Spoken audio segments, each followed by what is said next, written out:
Title of this speech is Perseverance. I always wanted to be a broadcaster. I didn't want to be anything else. When I was 5, 6 years old, I would listen to the radio, and radio programs were on, and I would imitate the radio program. There were programs called The Shadow.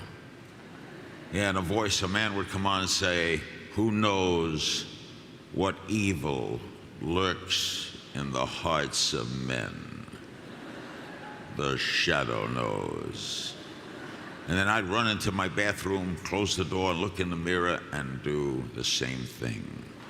Because I wanted to do that. I wanted to do Lights Out and Suspense. I went around to radio shows, knocked around at odd jobs. My father died when I was only 9 and a half, so I couldn't go to college. I had to help my mother at odd jobs. My brother did go to college. Finally, I got out, and I had perseverance. I wanted what I wanted, and I knew what I wanted to do. It's a very good idea to set a goal. You don't always meet the goal, but sometimes there's just as much fun in setting it, just as much fun in going for it. Well, I wanted mine, bad. And I met a man in Manhattan, James Sermons. He was head of announcers at CBS. And I said, "I want to get in the radio. What should I do?" And he said, "Get down to Miami.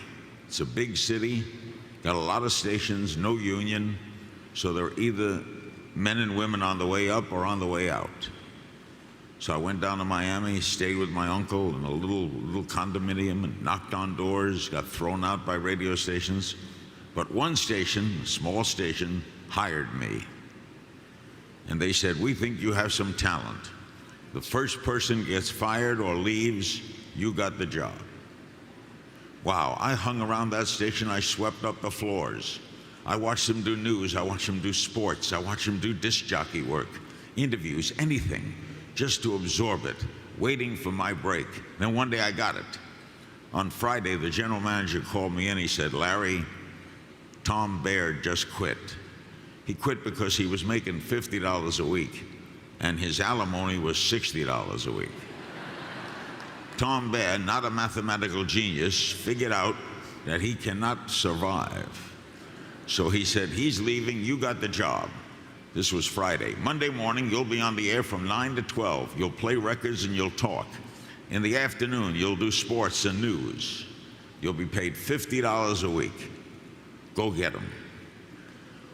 Well, folks, I went home that weekend, and I never slept. I kept prowling the rooms. "Good morning, good morning. I'm Larry. Here's my record. Good morning, good morning." My name was Larry Zeiger at the time. It was legally changed later. So I kept saying, "My name is Larry Zeiger. My name is Larry Zeiger.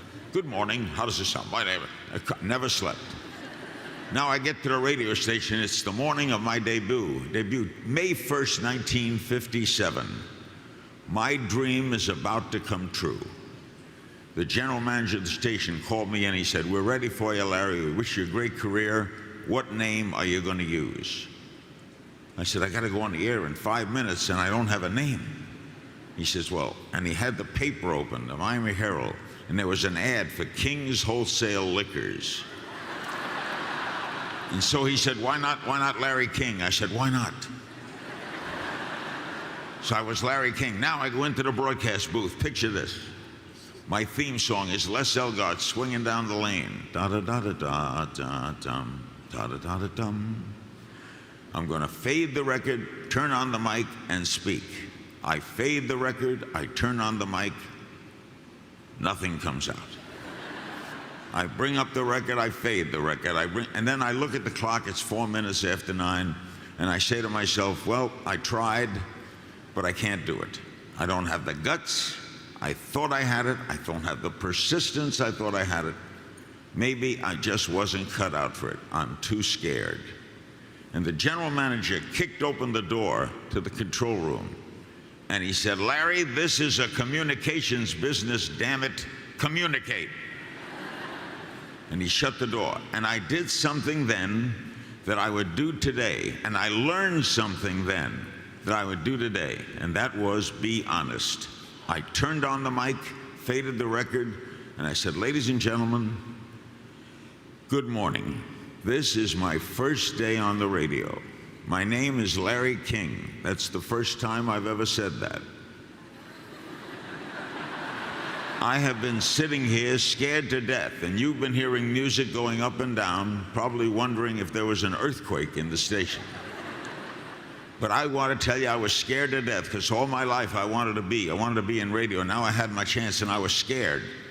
So bear with me. I really want this. I want it to work. So I'm going to do my best. At that minute, I had them, and I never, ever again was ever nervous on radio or on television, because I learned a simple truth that day. If you're honest with your audience, you can't go wrong. If you screw up a record, so what? It's his first day. Any mistake you make, so what? It's his first day. Give the kid a break. So it forged me to go on and gave the audience an understanding of what I was going through. And after that, you need talent, you need persistence, you need everything else. But if you got that core, if you're going to be honest,